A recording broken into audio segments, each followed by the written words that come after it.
Hello students, मेरा नाम है अभिषेक वर्मा और स्वागत है आपका हमारे channel Shrinath education consultancy services में।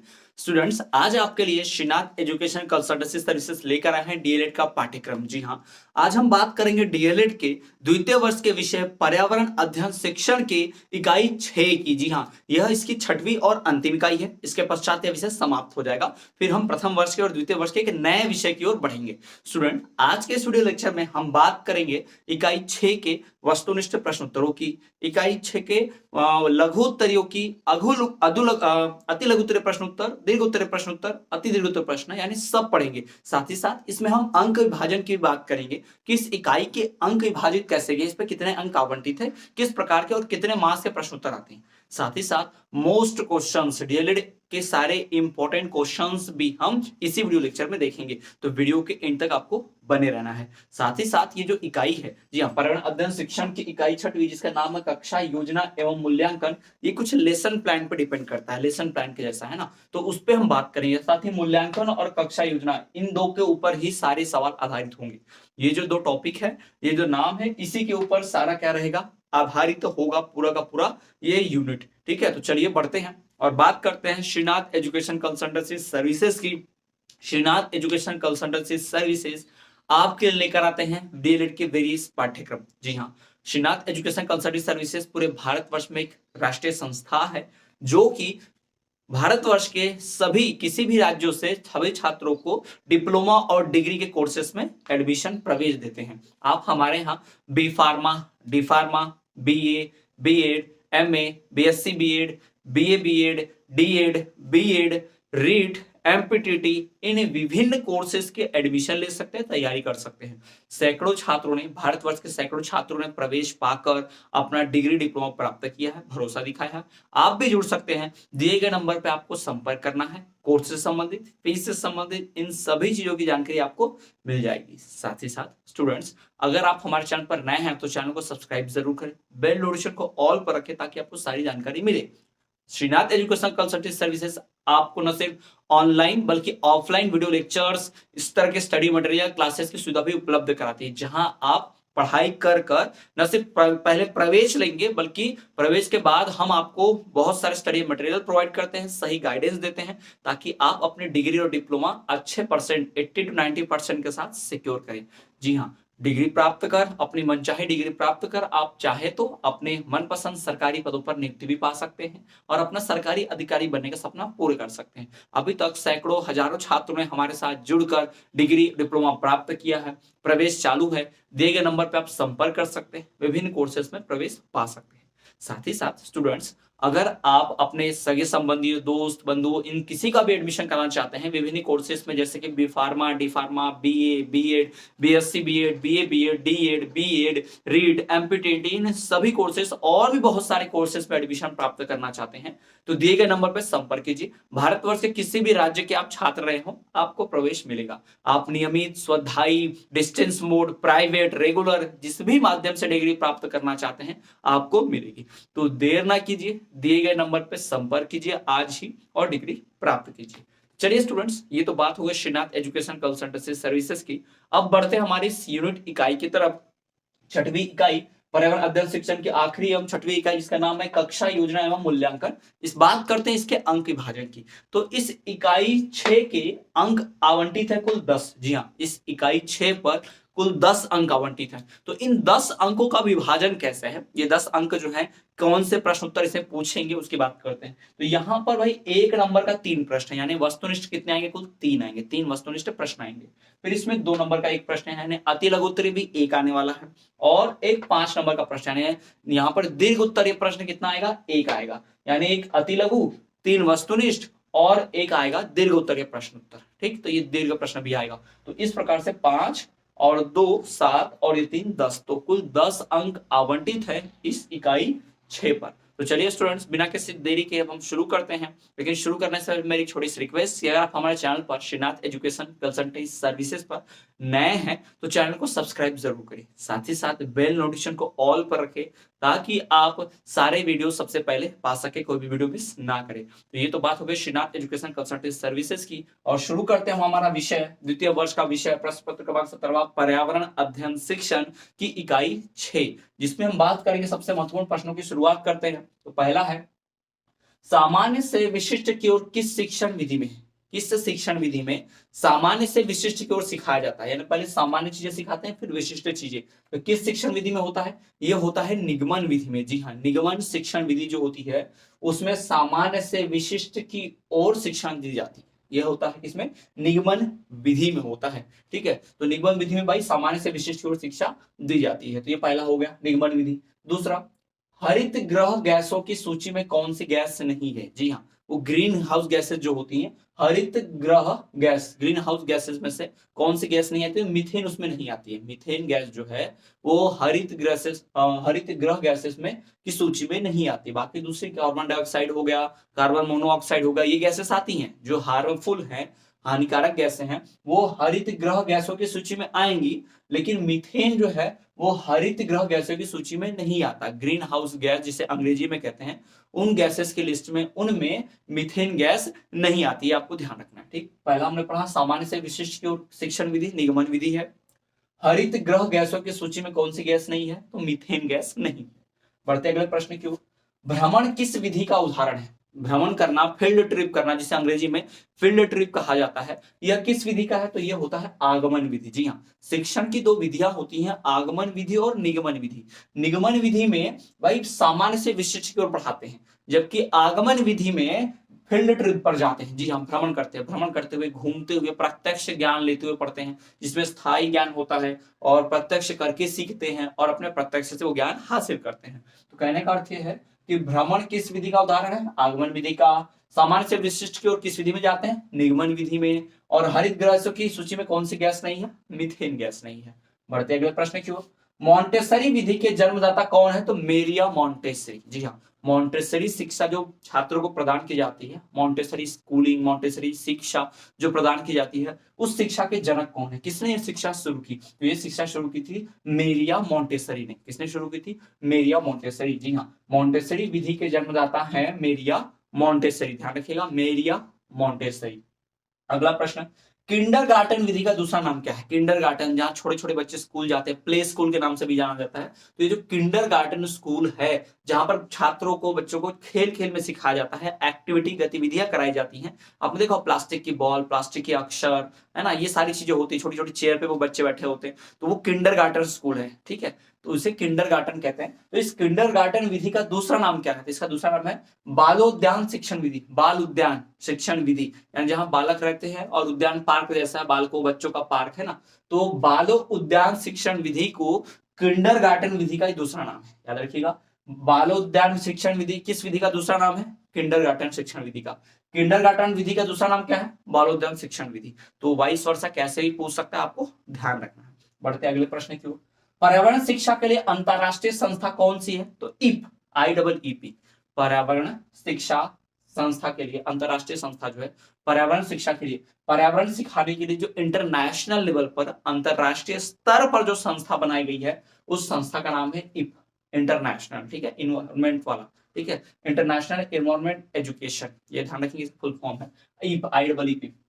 बढ़ते हैं अगले प्रश्न की ओर, वैधता वस्तुनिष्ठ परीक्षा का विशेष गुण होता है। जो परीक्षा के प्रकार होते हैं, मूल्यांकन के परीक्षा के अलग अलग प्रकार होते हैं, वो आगे हम पढ़ेंगे कि लिखित परीक्षाओं को किस प्रकार विभाजित किया गया है, या ग्रेडिंग के उद्देश्य, या फिर वस्तुनिष्ठ परीक्षा के प्रकार। तो ये जो कुछ प्रश्न है हम पढ़ेंगे आगे चलकर डिटेल में, ये लघुत्तरी, अति लघुत्तरी में आते हैं, 2 नंबर के लिए पूछता है कभी कभी, तो उनकी बात भी हम करेंगे। तो यहाँ पूछा है कि वैधता, वैधता जो है वस्तुनिष्ठ परीक्षा का विशेष गुण होता है। वस्तुनिष्ठ परीक्षा का विशेष गुण बताइए, तो वो है वैधता। याद रखिएगा कि वैधता जो है वह वस्तुनिष्ठ परीक्षा का विशेष गुण होता है। या विशेष गुण क्या है वस्तुनिष्ठ परीक्षा का, तो आप बताएंगे वैधता। दोनों में से कैसा भी वाइस वर्षा उल्टा करके पूछेगा, या तो वैधता पूछेगा या वस्तुनिष्ठ का विशेष गुण पूछेगा, तो आपको वैधता बताना पड़ेगा। ठीक है, चलिए बढ़ते अगले प्रश्न की ओर। भाई किस प्रकार के परीक्षण से रटने की प्रवृत्ति में वृद्धि होती है, तो जो लॉन्ग क्वेश्चंस, बड़े बड़े प्रश्न उत्तर आते हैं निबंध वाले, उनसे, तो निबंधात्मक प्रकार के परीक्षण से रटने की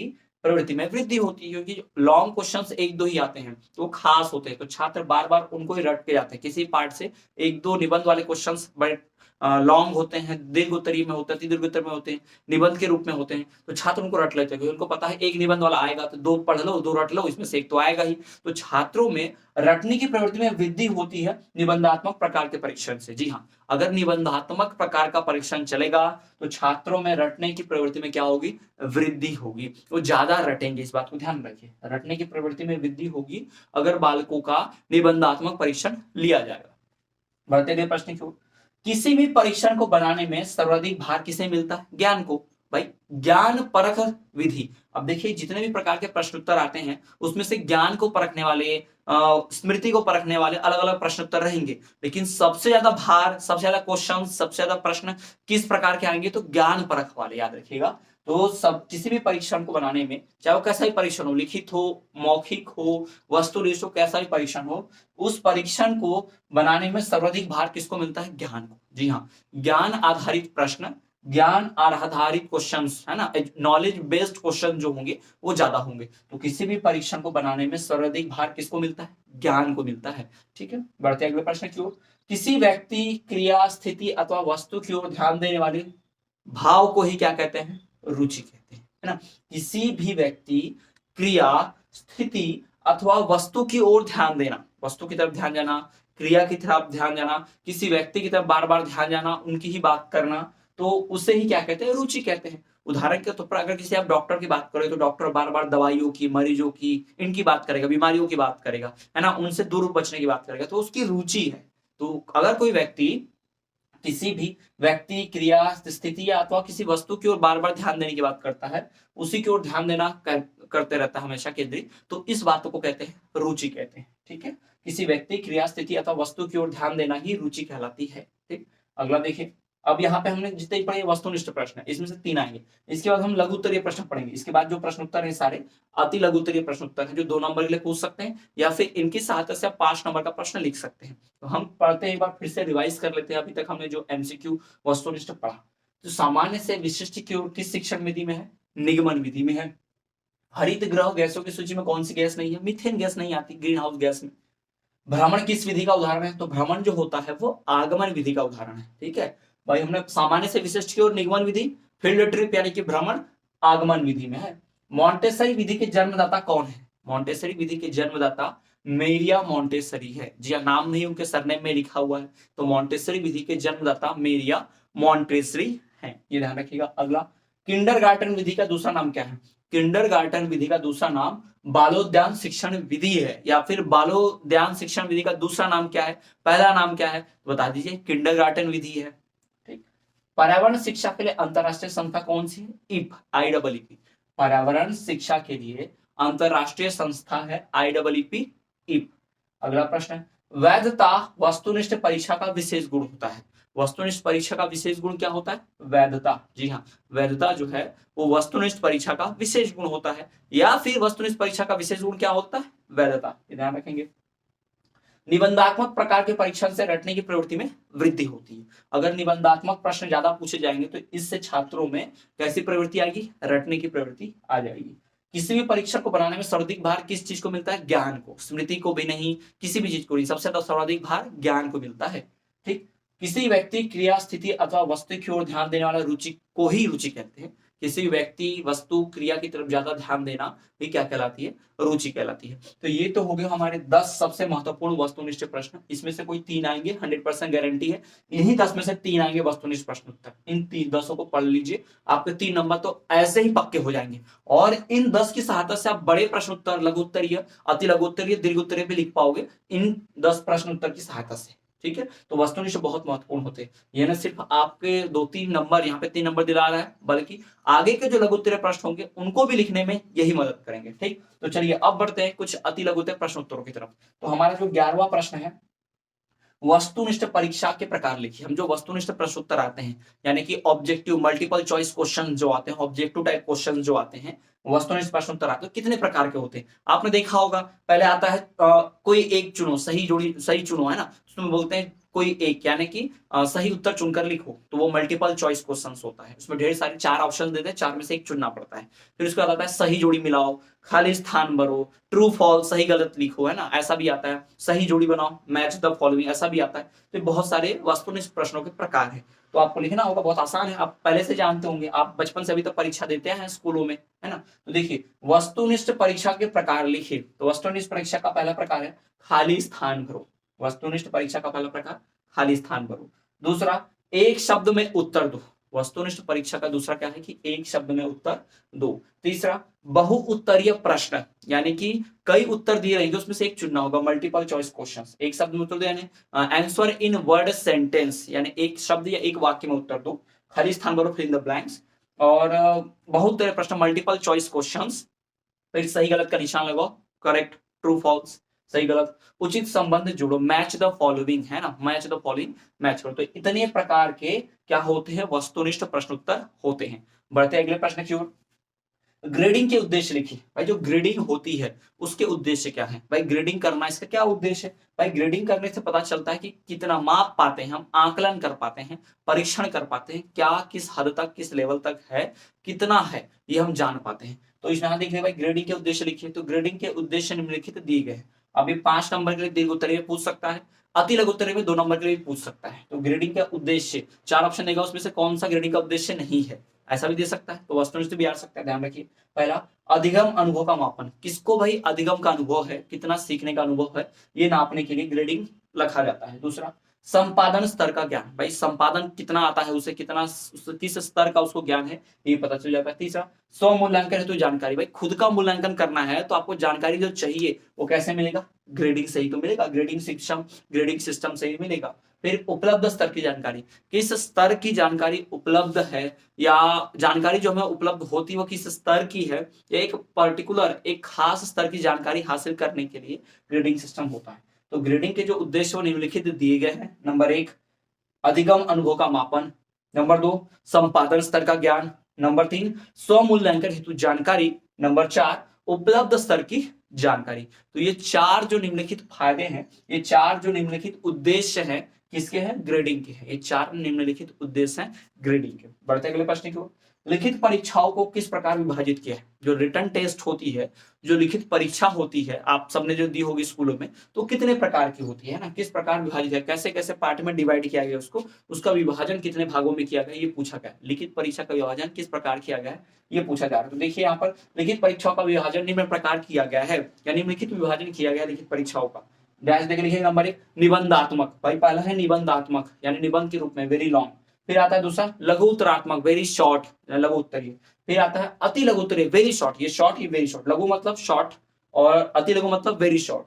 और वस्तुनिष्ठ आपको पता है objective questions, multiple choice question. तो अगर आपको प्रश्न पूछे कि लिखित परीक्षाओं को किस प्रकार विभाजित किया गया, तो आप बताएंगे लिखित परीक्षाओं को 4 भागों में विभाजित किया गया है। कौन से 4 भाग, पहला निबंधात्मक, दूसरा लघु उत्तरात्मक, तीसरा अति लघु उत्तरात्मक, और फिर आता है वस्तुनिष्ठ। ठीक, अब इसको लघु, दीर्घ या निबंधात्मक आप एक ही कह सकते हैं। ठीक है, तो ये 4 भागों में जो प्रश्न है, जो लिखित परीक्षा के प्रश्न उत्तर हैं, वो बटे हुए होते हैं। तो स्टूडेंट्स ये सबसे मोस्ट इंपॉर्टेंट 13 प्रश्न उत्तर हो गए। यहां से आप कम से कम 5 नंबर, या हो सकता है आप 8 नंबर भी ले सकते हैं। तो बहुत ही महत्वपूर्ण है। आप इस वीडियो को रोक कर आप इस पूरा स्क्रीनशॉट ले लीजिए, या फिर लिख भी सकते हैं अपनी कॉपी में। बहुत ही महत्वपूर्ण है परीक्षा की दृष्टि से। तो ये तो हो गए हमारे कुल 13 महत्वपूर्ण प्रश्न उत्तर। अब हम बढ़ेंगे अपने कुछ अन्य महत्वपूर्ण प्रश्न उत्तरों के तरफ। तो चलिए स्टूडेंट्स, इन इतने सारे वस्तुनिष्ठ प्रश्नों की बात कर लेने के बाद, अति लघुत्तर प्रश्न उत्तर को पढ़ लेने के बाद, अब हम बढ़ेंगे कुछ अन्य महत्वपूर्ण प्रश्नों की ओर, जो कि डीएलएड की परीक्षा की दृष्टि से बहुत इंपॉर्टेंट है। इनमें से कई प्रश्न या तो हो सकता है दीर्घ उत्तरीय में 5 नंबर के लिए आ जाए, या फिर अति लघु के भी आ सकता है, या फिर इनके सहायता से कुछ वस्तुनिष्ठ भी सॉल्व किए जा सकते हैं। तो चलिए बढ़ते हैं इनकी तरफ। लेकिन उससे पहले मैं बताना चाहूंगा, श्रीनाथ एजुकेशन कंसल्टेंसी सर्विसेज आपके लिए विभिन्न प्रकार के कोर्सेस ऑफर करते हैं, जैसे कि B pharma, D pharma, BA, BEd, BSc BEd, BEd, DEd, REET, MPTT, अन्य भी और भी विभिन्न प्रकार के कोर्सेस ऑफर किए जाते हैं। आप भारतवर्ष के किसी भी राज्य से हो, आपने कभी भी 12वीं पास की हो, कहीं से भी ग्रेजुएशन किया हो आपका, आपको विभिन्न कोर्सेस में एडमिशन प्राप्त हो सकता है। आप चाहे तो डिस्टेंस मोड, रेगुलर मोड, नियमित, स्वधाई, जैसे भी पढ़ना चाहे आपको बहुत ही कम फीस में में भारतवर्ष के किसी भी राज्य को आपको प्रवेश मिल जाएगा। साथ ही साथ अगर आप डिग्री प्राप्त करने का सपना देखते हैं, सरकारी अधिकारी, सरकारी नौकरी प्राप्त करने का आपका सपना है, तो आप हमारे यहाँ संस्थान से पढ़कर, हमारे संस्थान में एडमिशन लेकर, जो भारत सरकार द्वारा मान्यता प्राप्त है, पूरे देश भर में विख्यात जानी मानी संस्था है, वहां से आप पढ़ाई कर सकते हैं। डिग्री प्राप्त करके अपना सरकारी अधिकारी बनने का सपना प्राप्त कर सकते हैं। अभी तक हजारों छात्रों ने हमारे पास से शिक्षा ग्रहण की है, विभिन्न पदों पर नियुक्त हैं, और आप भी अपना सपना पूरा कर सकते हैं। अगर आपको जानकारी चाहिए कोर्स से संबंधित, फीस से संबंधित, पूरी प्रोसेस प्रक्रिया से संबंधित, तो दिए गए नंबर पे कॉल कीजिए और आप सारी जानकारी ले सकते हैं। तो चलिए स्टूडेंट्स, बढ़ते हैं अगले प्रश्न उत्तरों की ओर। उससे पहले एक और बात कि अगर आप चैनल पर नए हैं तो चैनल को सब्सक्राइब जरूर कीजिए, बेल नोटिफिकेशन को ऑल पर रखें, ताकि जब भी कोई नई वीडियो आए चैनल पे तो आपको सबसे पहले मिल जाए। चलिए बिना किसी देरी के शुरू करते हैं और देखते हैं कि पर्यावरण अध्ययन शिक्षण इकाई 6 कक्षा मूल्यांकन का जो 10 अंक आवंटित है जिस पर, उस पूरे इकाई के कौन से अन्य महत्वपूर्ण प्रश्न उत्तर हैं। तो अन्य महत्वपूर्ण प्रश्न उत्तरों की बात करें तो उसमें सबसे पहले प्रश्न क्रमांक 14 जो आपको मिलेगा वो है व्यक्तिगत भिन्नता के प्रकार लिखिए। जो व्यक्तिगत भिन्नता यानी कि अलग अलग लोग, जैसे उदाहरण के तौर पर कक्षा में 40-50 छात्र हैं, भाई 50-60 छात्र हैं, तो कौन सा छात्र किन गुणों पर आधारित है, उसके अंदर कौन से गुण है, कैसा क्या है, तो ये सब जानने के लिए शिक्षक उन्हें भिन्न भिन्न रखता है कैटेगरी वाइज। तो व्यक्ति को अलग करने के लिए, व्यक्तिगत भिन्नता जांचने के लिए कैसे जांचेंगे, कैसे उन्हें अलग करेंगे, तो पहले तो मार्क्स के हिसाब से कौन कितने नंबर लाए हैं, बुद्धि के हिसाब से, है ना, ऐसे भी अलग किया जाता है। गर्ल्स बॉयज को अलग कर देते हैं, लिंग के आधार पर लड़का लड़की अलग कर देते हैं, अलग अलग भाषा बोलने वाले को, है ना, तो इस प्रकार से अलग किया जाता है। तो चलिए हम डिटेल में पढ़ते हैं कि किस किस आधार पर व्यक्तिगत भिन्नता होती है। तो देखिए व्यक्तिगत भिन्नता के प्रकार लिखिए। तो व्यक्तिगत भिन्नता के निम्नलिखित प्रकार दिए गए हैं। पहला, भाषा के आधार पर, भाई भाषा, अलग अलग भाषा बोलने वाले लोग हैं तो भाषा के आधार पर उनको हम अलग अलग कर देंगे, भिन्न कर देंगे।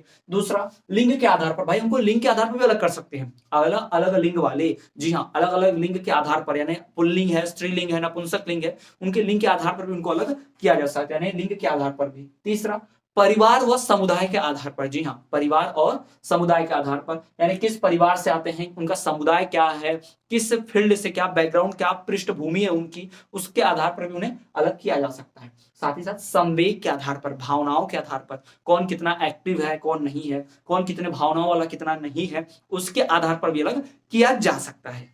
और साथ ही साथ हम उन्हें शारीरिक विकास के आधार पर और अभिरुचि के आधार पर भी क्या कर सकते हैं, भिन्न कर सकते हैं। जी हाँ, जो व्यक्तिगत भिन्नता के प्रकार हैं उनमें आपको लिखना क्या होगा, पहले आप प्रश्न लिखा होगा व्यक्तिगत भिन्नता प्रकार लिखिए, तो प्रश्न नंबर डालिए, उत्तर दीजिए और लिखिए डैश में कि व्यक्तिगत भिन्नता के प्रकार निम्नलिखित दिए गए हैं। नंबर 1, भाषा के आधार पर।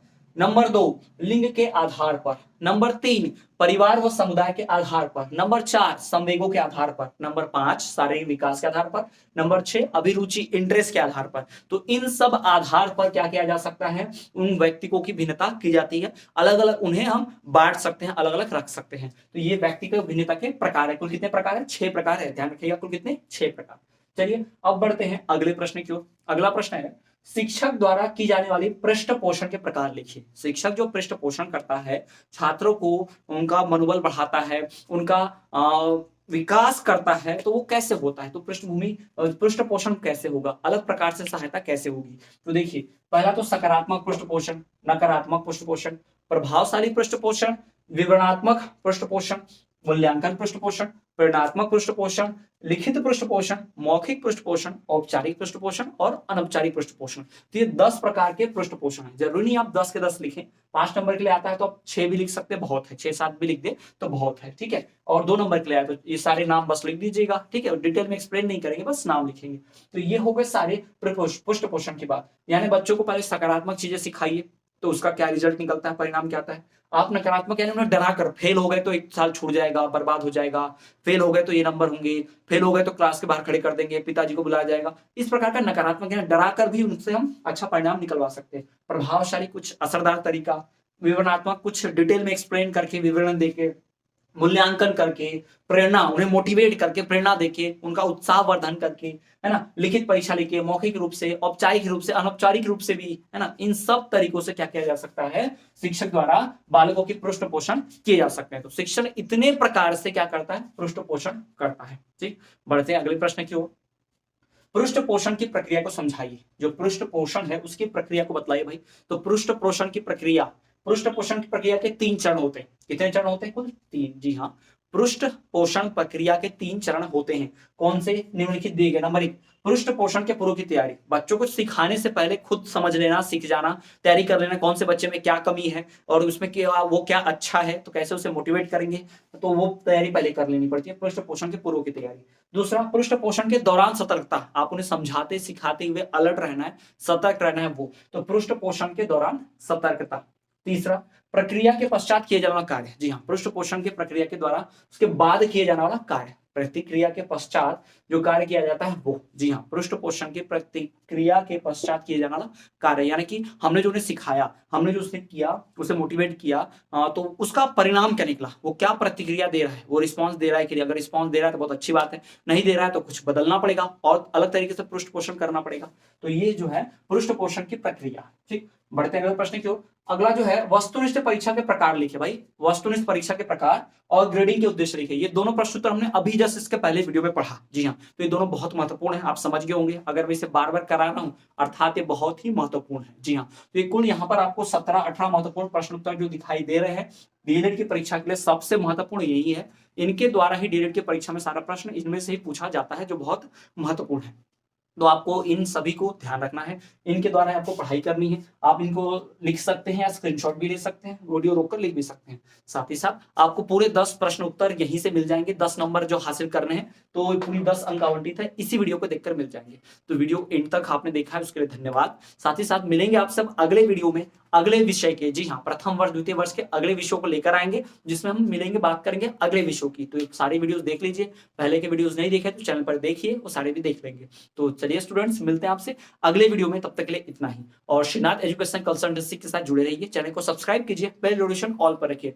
और साथ ही साथ विभिन्न कोर्सेज में एडमिशन चाहते हैं तो दिए गए नंबर पर संपर्क कीजिए। फीस से रिलेटेड जानकारी, कोर्सेज संबंधित जानकारी, सारी जानकारी आपको मिलेगी। श्रीनाथ एजुकेशन कंसल्टेंसी सर्विसेज आपको विभिन्न courses BA, BEd, BSc, BEd, DEd, BEd, B pharma, D pharma, REET, MPTT विभिन्न कोर्सेज ऑफर करते हैं। इन सभी कोर्सेज में आप एडमिशन पा सकते हैं, प्रवेश ले सकते हैं। जी हाँ, और कोई डाउट है तो दिए गए नंबर पर संपर्क कीजिए। सारे वीडियो इसी तरह से देखते रहिए। आपके लिए ऑनलाइन ऑफलाइन क्लासेस की सुविधा भी श्रीनाथ एजुकेशन कंसल्टेंसी सर्विसेज लाते हैं।